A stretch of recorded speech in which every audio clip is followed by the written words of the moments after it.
بسم اللہ الرحمن الرحیم۔ قاعدۃ التجوید، سبق نمبر 12۔ وقف کی قسمیں۔ وقف کے معنی ٹھہرنا، رکنا۔ وقف کی بنیادی طور پر دو قسمیں ہیں۔ نمبر 1 محل وقف، نمبر 2 کیفیت وقف۔ محل وقف کا مطلب یہ ہے کہ کہاں ٹھہرنا چاہیے، کہاں رکنا چاہیے، کہاں نہیں ٹھہرنا چاہیے۔ یہ بھی بہت اہم مسئلہ ہے۔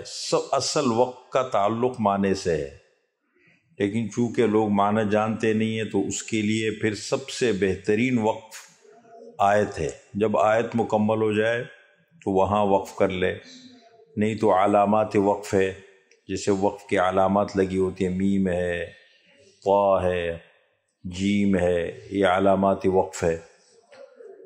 اور کیفیت وقف، وقف کس طرح کرنا چاہیے تو عام طور پر دیکھیں قرآن کریم میں وقف کی 3 صورتیں بنتی ہے۔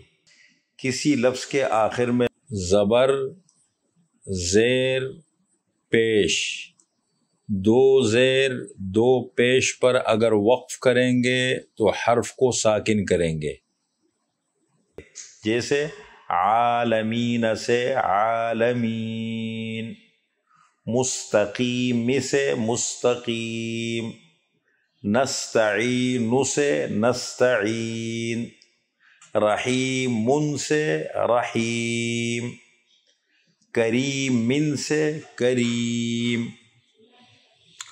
اور اگر 2 زبر کی تنوین پر وقف کریں گے، 2 زبر ہو، کسی لفظ کے آخر میں حرف کے اوپر 2 زبر ہیں، اس پر وقف کریں گے تو 1 زبر ہٹا دیں گے، الف مدہ بن جائے گا، جیسے ابدن سے ابدا، عوجن عوجا، حسنن حسنا۔ اور اگر کسی لفظ کے آخر میں گولتا ہو، اس پر وقف کریں گے تو وہ ہا بن جائے گی، جیسے غبرتن سے غبرہ، قطرتن سے قطرہ۔ تو یہ بنیادی طور پر وقف کی قسمیں ہیں اور اس کی صورتیں ہیں جو ہم نے آپ کے سامنے بیان کر دی ہیں۔